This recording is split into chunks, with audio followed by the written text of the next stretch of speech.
¿Qué hacer? Es siempre la interrogante, la pregunta ¿qué hacer?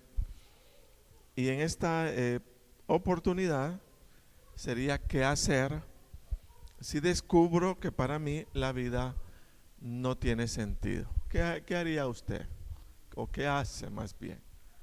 Cuando en momentos usted está considerando lo que está pasando, lo que está viviendo, lo que está sintiendo, pero usted descubre que la vida no tiene sentido, no tiene mayor, mayor sentido.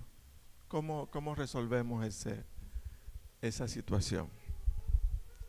Bueno, quiero decirles que todos los seres humanos necesitamos sentirnos útiles y productivos. Eso es normal, eso es natural. Todos los seres humanos necesitamos sentirnos útiles y productivos. Dice que tal sentido de utilidad y productividad nos infunde valor o nos hace sentir que valemos o que la vida vale la pena vivirla. Pero repito, cuando estamos siendo productivos, cuando estamos aportando, cuando estamos siendo parte de algo pues que está llegando a algunas metas u objetivos. Entonces decimos que eso es normal, eso es natural. Todos necesitamos sentirnos útiles, sentirnos productivos. Y de hecho, por eso pues nos vamos a las universidades, nos capacitamos y parte pues es desarrollar nuestros dones, nuestros talentos, todo el potencial que nosotros andamos llevando al interior de cada uno. Pero cuando ese sentido de valor o productividad no es hallado, no es encontrado, y captamos que lo que hacemos no tiene mayor valor, entonces concluimos que la vida pues no tiene sentido. Yo no sé si usted se ha sentido de esa forma, cuando usted dice de veras que no le encuentro sentido a la vida.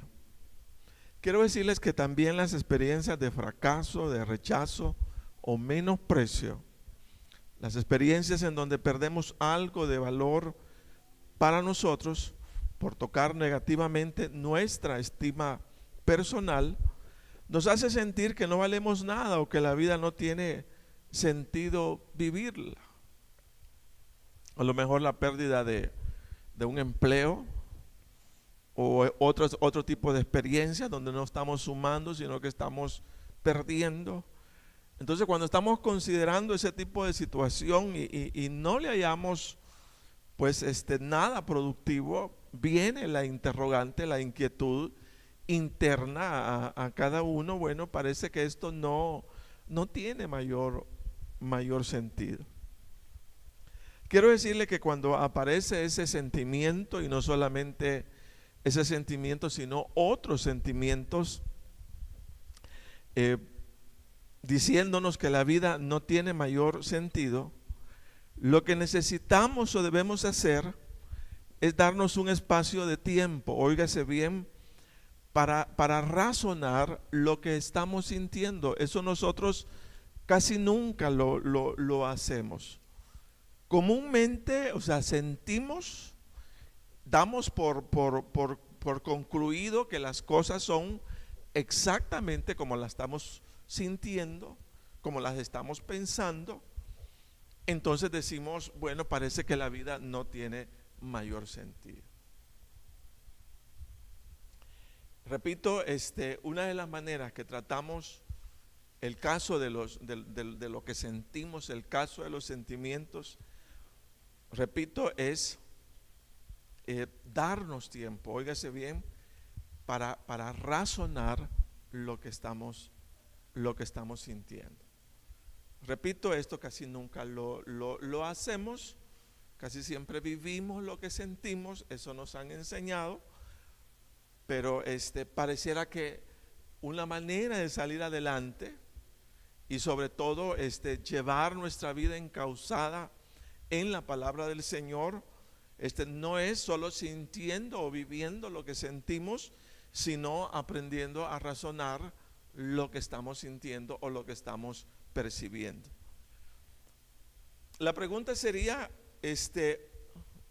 ¿cómo razono esa situación? ¿Cómo la abordo dentro de mí mismo? Me estoy sintiendo aburrido, estoy sintiendo triste, estoy sintiendo presionado, me estoy sintiendo aquí, me estoy sintiendo allá.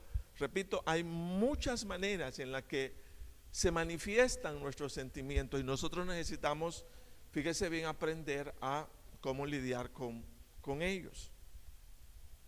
Entonces la pregunta sería, razónelos.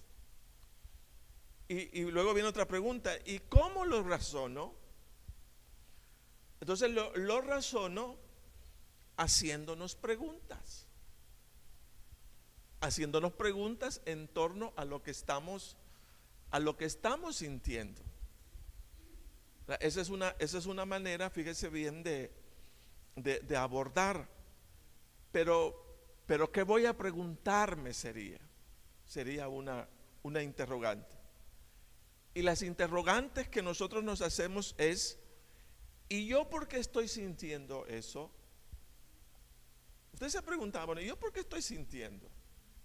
O sea, ¿por qué me siento triste? Lo otro sería, ¿será que es razonable el pensar de la vida que la vida no tiene mayor sentido? ¿Es razonable? ¿Es razonable? Lo otro que pudiéramos decir o expresar es, ¿qué dice el Señor en su palabra respecto al tipo de pensamiento o sentimiento que estoy sintiendo? Entonces, repito, esas cosas nosotros nunca las hacemos. Casi siempre sentimos y vivimos el sentimiento y creemos que las cosas son de esa forma o de esa manera. Cuando repito, hay necesidad como para inducir, fíjese, nuestra vida a lo correcto, a lo que debería de ser, a aprender a razonar, a cuestionar lo que estamos sintiendo o lo que estamos viviendo en lo particular. Y esa es una manera, fíjese, de abordar y de poder llevar, en el caso, nuestros sentimientos a la postura correcta. Un aspecto importante para superar en el caso este tipo de sentimiento es, oiga, el no permitir a las circunstancias o personas que nos determinen el valor o el sentido de la vida. Eso es importante. Cuando nosotros comenzamos a razonar una situación o un estado sentimental, pudiéramos encontrar que lo que hay es un suceso previo de una situación X, Y, Z en lo particular que me está llevando a sentir exactamente lo que estoy sintiendo. Entonces por eso decimos que un aspecto importante para superar este sentimiento es el no permitirle a las circunstancias o personas que nos determinen el valor o el sentido, en este caso, de la vida. Entonces alguien puede llegar y decir, mira, yo me siento triste. ¿Por qué me siento triste? Fíjate que me encontré con la fulana y me hizo recordar X, Y, Z situación. Entonces cuando comenzó a pensar o a recordar X, Y, Z situación, entonces comenzó, fíjese bien, a sentirse mal. Yo recuerdo que entre tanto no encontraba esta manera de salir de este tipo de situación. Pasé por X circunstancia, pero oprimido bajo un tipo de pensamiento, de sentimiento sobre todo, que me duró meses, días, fíjese bien. Y yo recuerdo que cada vez que pensaba en esa situación, lo que venía a mi mente era tristeza. Pero lo que pasa es que era una situación ya bien recurrente.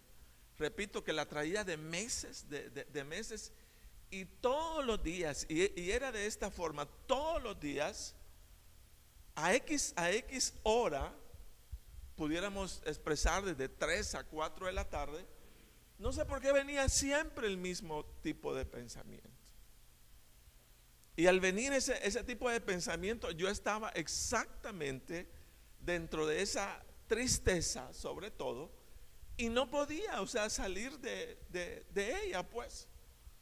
Y repito, entre tanto a uno no le explican que no tiene por qué vivir lo que siente, porque hay una manera, fíjese bien, de desengancharnos de esos sentimientos y entrar a una realidad distinta, a una realidad diferente. Entonces yo los aceptaba como míos, como cosa normal.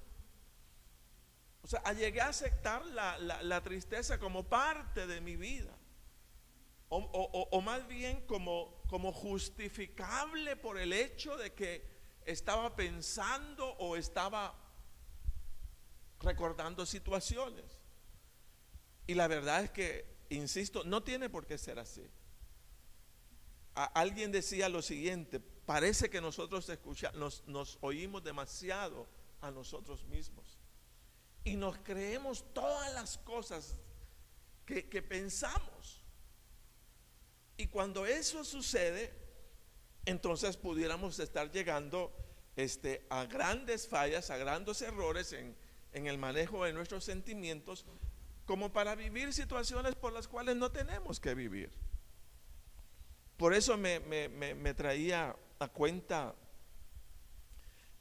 traía a cuenta este mensaje: ¿qué hacer si descubre que para mí la vida no tiene sentido? Entonces, cuando usted está en una experiencia recurrente de tristeza, de fracaso, recordando X y Z situación que no le salió de la mejor forma posible, entonces es obvio, o sea, que lo que va a venir siempre a su vida es eso, es fracaso, es tristeza.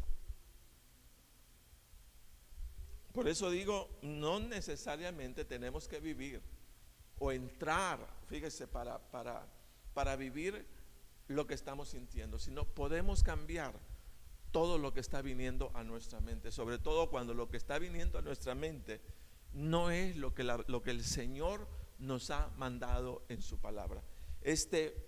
Yo traigo un caso porque para que veamos de un personaje que todos lo conocemos, como es el profeta Elías. Y ahí vamos a ir viendo precisamente eso, cómo este hombre entra a un estado de alguna manera depresivo, ¿verdad? En donde para él en un momento determinado pues la vida no tuvo sentido, al grado que le pidió al Señor que quería morirse, porque no tenía sentido para él lo que estaba viviendo. Este es el profeta Elías. Y lo que vamos a recordar de Elías es cómo fue intimidado por una mujer que se llama Jezabel. Y lo que se narra es que cuando esta mujer lo mandó a amenazar, diciéndole que su muerte ya era un hecho, en ese momento de intimidación, Elías llegó a pensar que la vida ya no tenía sentido para él y pidió a Dios mejor morirse. Entonces ahí vamos a ir viendo cómo es que uno entra a esas situaciones, pero vamos a ver cómo es que el Señor nos saca de esa situación, que es para mí lo importante. Yo quisiera que fuéramos a Primeras Reyes, capítulo 19, vamos a leer un poquito. Déjeme decirle que esta es una lectura lindísima en la palabra, pero de esas, pero lindísimas, lindísimas y lindísimas. Primera Reyes 19:1. Vamos a leer del 1 al 15.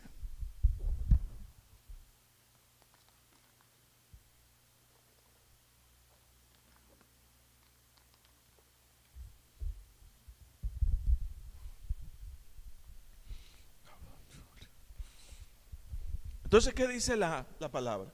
Si usted no trajo Biblia, aquí está. Vamos a ir leyendo del 1 al 15. Y oiga lo que pasó. Acab dio a Jezabel la nueva noticia, digámoslo, de todo lo que Elías había hecho. Y lo que había hecho Elías fue que había degollado a no sé cuántos profetas, ¿no? 400 y pico, ¿verdad? De profetas. Y dice, y de cómo había matado, en este caso Elías, a espada, a todos los profetas de Baal, ¿verdad? Los profetas que no honraban el nombre de nuestro Dios. Entonces envió Jezabel a Elías un mensajero, diciendo: así me hagan los dioses y aún me añadan, si mañana a estas horas yo no he puesto tu persona como la de uno de ellos. Mire, oiga, la amenaza fue fuerte, ¿verdad? Así como mataste a los profetas, dice, si mañana a estas horas yo no he puesto tu persona como la de una de ellos. ¿Verdad? Estaba como ya diciéndole que se había planeado para él. Vamos al 3.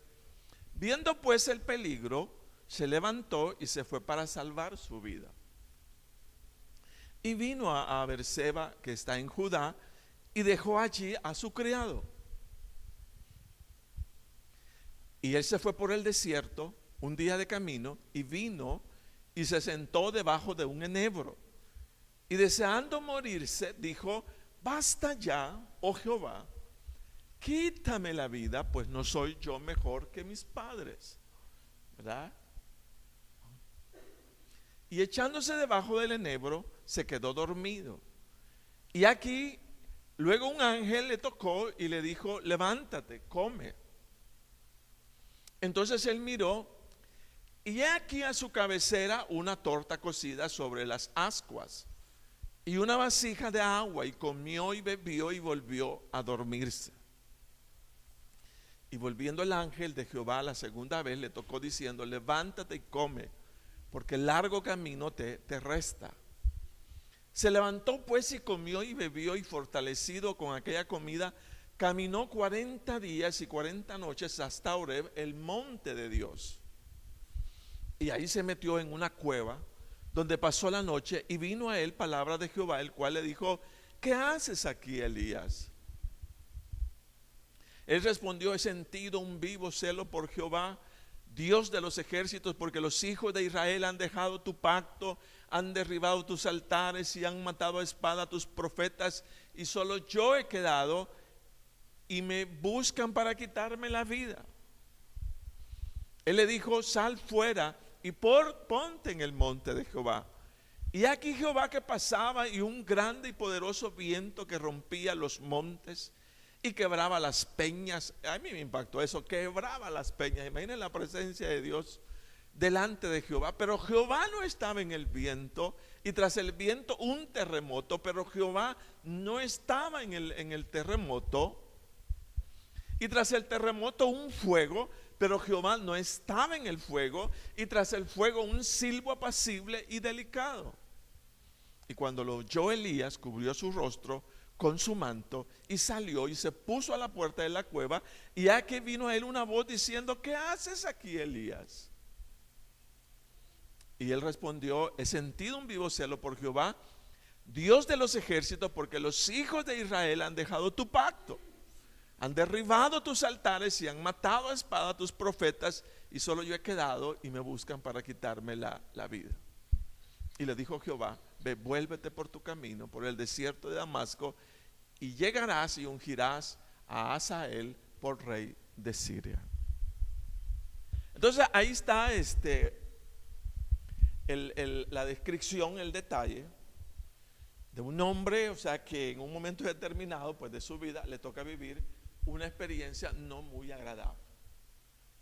Y no muy agradable porque pues el que lo intimiden, ¿verdad?, no es nada agradable en la vida de una persona, o más bien el que lo condenen a muerte, no es agradable. Y eso es lo que se estaba viviendo el profeta Elías. Entonces, cuando llega la palabra de intimidación de parte de Jezabel, ahí comienza toda la reacción.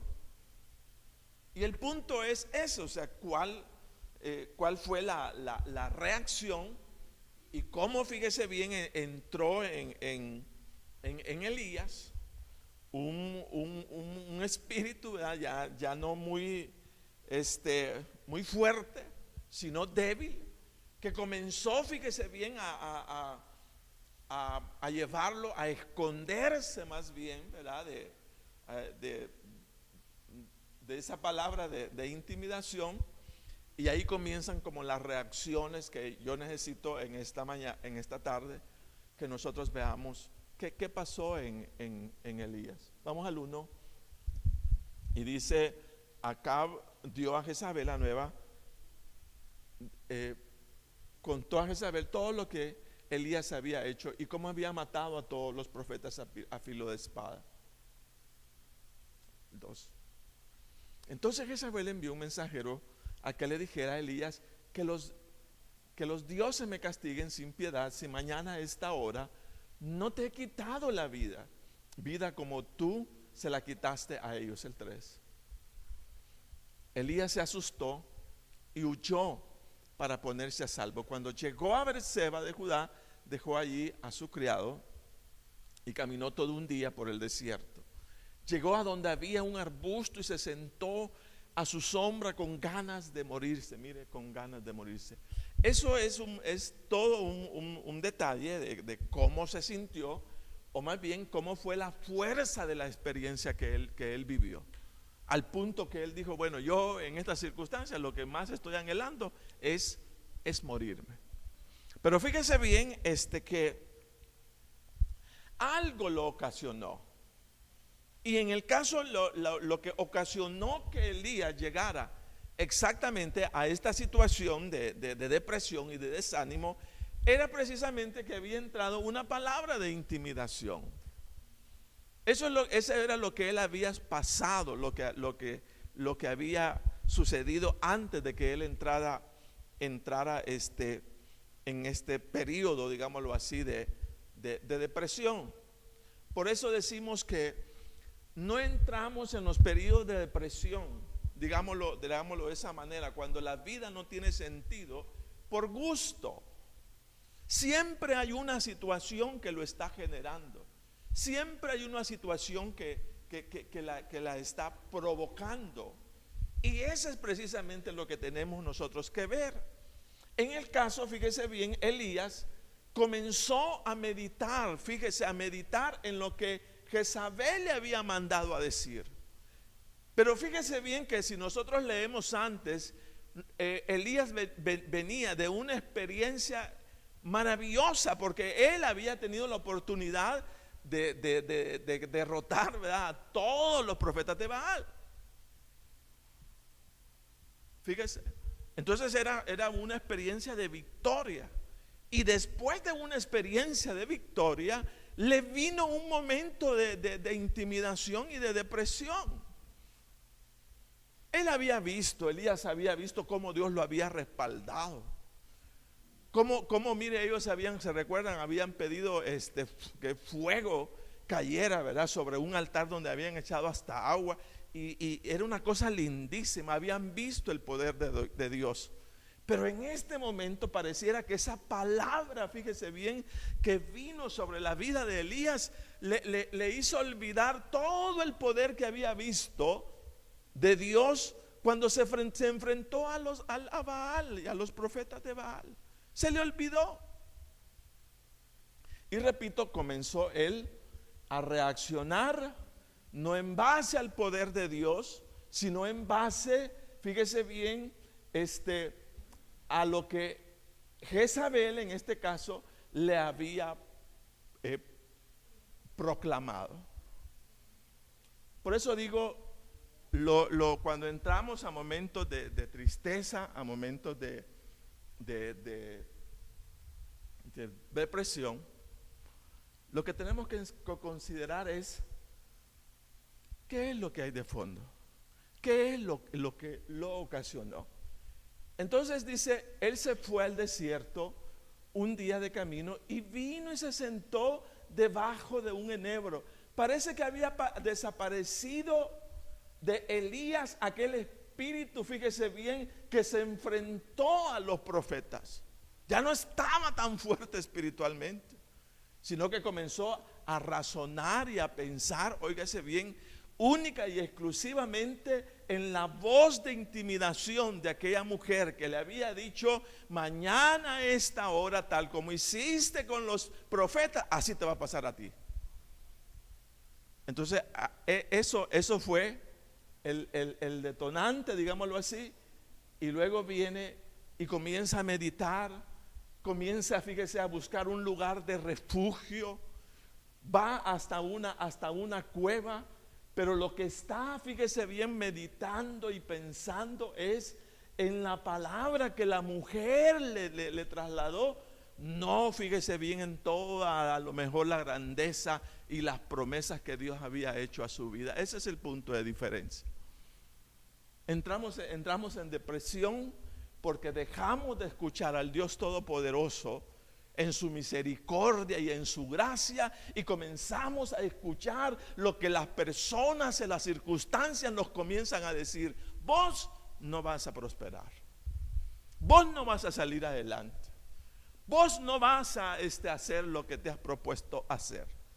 Y esas palabras comienzan a ser mucho más fuertes que la promesa del Señor cuando dice: yo estaré contigo todos los días hasta el fin del mundo. Amén. Entonces siempre hay un punto de comparación. Entonces dijo: basta ya, oh Jehová, quítame la vida, pues no soy mejor que mis padres. Parece que la vida no tiene mayor sentido. Amén. ¿Qué hizo? Y echándose debajo del enebro, se quedó dormido. Y aquí luego un ángel le tocó y le dijo: levántate y come. Mire, a mí esto sí me deja bastante impresionado. Cómo Dios interviene. Interviene cuando de alguna manera nos hemos desubicado, nos hemos alejado de su palabra y estamos caminando, fíjese bien, escuchando no al Señor, sino la palabra de intimidación o aquella expresión negativa que nos han dicho y que está de alguna manera determinando nuestra vivencia en un momento determinado. Y echándose debajo del enebro se quedó dormido.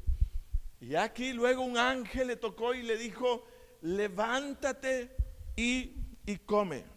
Por eso yo había puesto 3 cosas que no debemos hacer si deseamos superar el sentimiento y pensamiento de que la vida no tiene sentido. Y la primera cosa es: no demos como cierto el mensaje de las personas o circunstancias cuando éstas quieren determinar el sentido de nuestra vida. Entonces decir que no serán las personas los que nos dirán quién realmente somos y hacia dónde vamos, sino que es el Señor, fíjese bien, quien nos debe de decir que somos para Él, y sobre todo pues cuán útiles somos en este caso para el Señor. Entonces ahí está. La segunda cosa es: necesitamos buscar la verdad de nuestra vida en la palabra del Señor y buscar su descanso a fin de encontrar la salida en Dios a las situaciones. Las situaciones tienen salida, fíjese bien, en el Señor. Y a mí me gusta eso porque póngale usted, el Señor va a una persona que está en total intimidación, miedo y digámoslo así, en una total depresión. Porque para que Elías estuviera diciendo, Señor, mira, lo que a mí me conviene es más bien que me muera, es porque de veras estaba muy deprimido. Entonces viene, dice, y aquí un ángel le tocó y le dijo, levántate y come. Para mí otra cosa importante cuando estamos en esos periodos así fuertes de que no le damos sentido a la vida es, necesitamos apartarnos un poquito. Necesitamos estar quizás solos con nosotros mismos. Pero con tal, fíjese bien, de identificar ambas cosas, con tal de identificar lo que está viniendo de las circunstancias, lo que está viniendo de las personas y lo que está viniendo realmente del Señor. Por eso cuando más deprimidos estamos, lo que nos toca o lo que nos conviene es nunca dejar de leer la palabra del Señor. Es como nuestra medicina. ¿Por qué? Porque lo que se está luchando o lo que se está peleando en ese momento o en ese tipo de espacios es básicamente mental. Ahí es donde está la lucha. Te están viniendo esos pensamientos de manera continua. No vas a poder, esto no va a ser así, acá te vas a morir, y cuántas cosas más. Entonces necesitamos, fíjese bien, apartarnos, estar solos con nosotros mismos, tratando de encontrar qué generó el que viniera ese sentimiento a mi vida. ¿Por qué no tengo deseo de vivir? ¿Por qué lo que quiero es morirme? Luego dice, llegó un ángel, mire, y dice, entonces él miró y aquí a su cabecera una torta cocida sobre las ascuas y una vasija de agua, y comió y bebió, volvió a dormirse. Mire, la es tan fuerte, haga eso, duerma, lea la palabra y vuélvase a dormir. O sea, que duerma, lea la palabra y vuélvase a dormir. Duerma, lea la palabra y vuélvase a dormir. Mire, el Señor es lindísimo. Él es maravilloso. Y en cada vez que nosotros estamos leyendo la palabra de Dios, yo no sé si a usted le pasa, pero si usted se ubica a sí mismo, oiga bien, no es lo mismo leer la palabra que dejar de leer la palabra. Cuando comenzamos a leer la palabra, como la palabra dice, es espíritu, comenzamos a eso, a comer. Yo no sé si usted lo capta, pero el Señor lo dijo, no solo de pan vive el hombre, sino de toda palabra que sale de la boca de Dios. Entonces nosotros todavía no llegamos a entender que como seres espirituales que somos, no solamente, oiga bien, necesitamos leer la prensa gráfica, el diario de hoy, sino que necesitamos leer la palabra de Dios. ¿Por qué? Porque la palabra de Dios es sustento a nuestro espíritu. Nosotros comemos, nos nutrimos cuando leemos la palabra. Pero ¿de qué nos nutrimos? De la fortaleza del Señor. ¿Para qué? Para que se nos quite ese estado de desánimo. Amén. Entonces dice que comió, bebió y volvió a dormirse. Entonces, si usted estuviera en una etapa de depresión así fuerte, yo le diría, coma de la palabra, coma físicamente también, duerma, vuelve a comer físicamente si quiere también, vuelva a leer la palabra, vuélvase a dormir. Va a llegar un momento en que ya no estará en esa depresión, estará en otra cosa distinta, diferente. ¿Por qué? Porque habrá comido, o sea, espiritualmente. Vayamos a otra. Y volviéndose el ángel de Jehová la segunda vez, le tocó diciendo, levántate y come, porque largo camino te resta. Mire, esto contradice, largo camino te resta. Ese largo camino terrestre contradice lo que Elías estaba pensando de sí mismo. Él estaba pensando, me quiero morir. Y Y el ángel viene y le dice, pues no te puedes morir. ¿Por qué? Porque largo camino te resta. Y ahí es donde comenzamos, fíjese bien, en su comparación, a descubrir que no es lo mismo lo que pensamos de nuestra iniciativa que lo que Dios piensa de nosotros. Son dos cosas diferentes.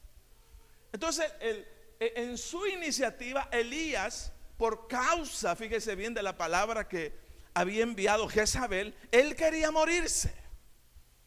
Pero Dios no lo estaba mandando a morirse, sino que le decía, ¿sabes qué? No te puedes morir, largo camino te resta. Y ahí hay un punto ya de diferencia. ¿Por qué? Repito, porque una cosa es pensar de nuestros pensamientos y otra cosa es encontrarnos con el propósito que Dios tiene para nuestra vida. Yo quiero morirme, pero Dios dice, pero te toca largo camino todavía, no te puedes morir. Amén. Vamos a otro. Dice, se levantó pues y comió y bebió, y fortalecido con aquella comida, caminó 40 días y 40 noches hasta Horeb, el monte de Dios. Yo igual le recomendaría, busque el monte de Dios. Hay depresión, hay demasiada depresión. Estás al punto, o sea, de que tu único anhelo es morirte. Pues busca el monte de Dios. Búscalo. Porque ahí hay propósito. Ahí hay camino que Dios te va a enseñar.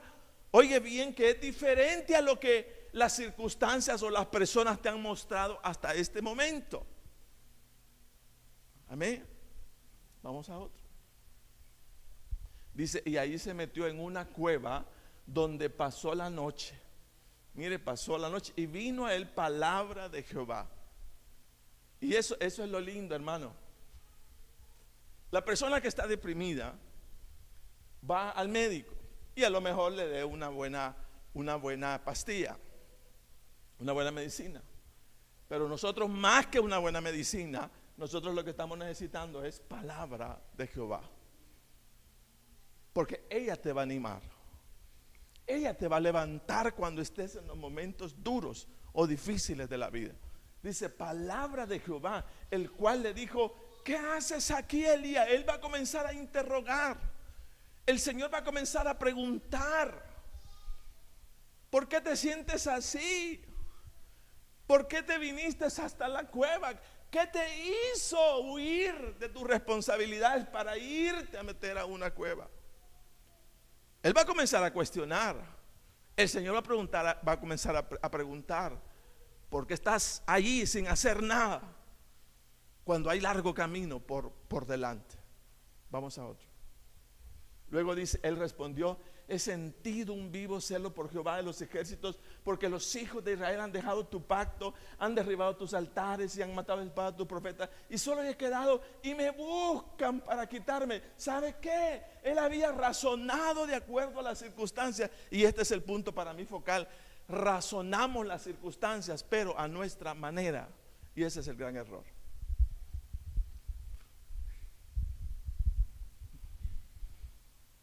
Las concluimos a nuestra manera. Es que yo sé. O más bien llegamos a justificar, es que yo no hago nada o no estoy haciendo nada porque Jezabel me mandó a decir que me iba a matar. Y eso para Dios no es justificación. Por eso yo capto más que todo de mí mismo que el peor error que yo cometo es creerle a mis propios pensamientos y conclusiones. Eso es lo peor que yo hago. ¿Se capta? Entonces dijo, ¿sabes qué? Yo estoy así porque mira todo lo que está pasando y me andan buscando para quitarme la vida. Y el Señor dice, pero yo no he autorizado que te maten. Claro, obvio, el enemigo a través de Jezabel, ella sí quiere hacer eso, pero yo no he dado ninguna autorización, porque estás pensando morirte, cuando no se ha autorizado a morirte. Vamos a otro. Él le dijo, sal fuera y porte en el monte de Jehová. Vamos hasta el 13. Y ahí está toda la manifestación del Dios Todopoderoso. Una cosa lindísima cómo se da. Y se puso a la puerta de la cueva, y aquí vino a él una voz diciendo, ¿qué haces aquí, Elías? Y a mí me gusta eso, porque dice, ¿qué haces aquí, Elías? Y es una interrogante. Y cuando alguien nos está preguntando, nosotros tenemos que responderle. Y yo quiero decirte que Jehová en oportunidades viene para preguntarte qué estás haciendo en ese lugar. Y nosotros debemos aprender a responderle. Debemos de tener una justificación para ello, porque Él va a preguntar, ¿qué haces? ¿Qué haces? Y luego dice el 14, y él respondió, he sentido un vivo, y le volvió a decir a tal, y me buscan para quitarme la vida. Ya se había aprendido el canto de cómo justificarse, y le dijo Jehová, ve, vuélvete por tu camino, por el desierto de Damasco, y llegarás y ungirás a Hazael por rey de Siria. Hay trabajo que hacer, deja de salir, fuera, no más.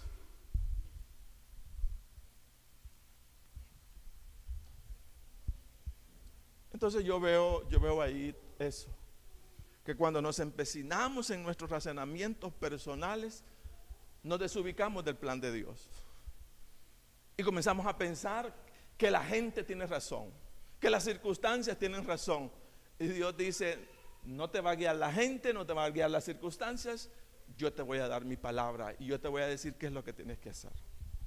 Amén. ¿Por qué? Porque lo más lindo que los cristianos tenemos, hermanos, en vida física, es la oportunidad de saber que tenemos a un Dios guiándonos, dirigiéndonos, y eso es lo más precioso del Evangelio. Amén. Lo más precioso del Evangelio no es venir solo a la iglesia, cantar y ay, qué bonito estuvo el culto. Yo digo que lo más lindo es saber que cuando estemos necesitando guía, el Señor nos dará su palabra para saber qué camino debemos de tomar. Amén. Puesto de pie.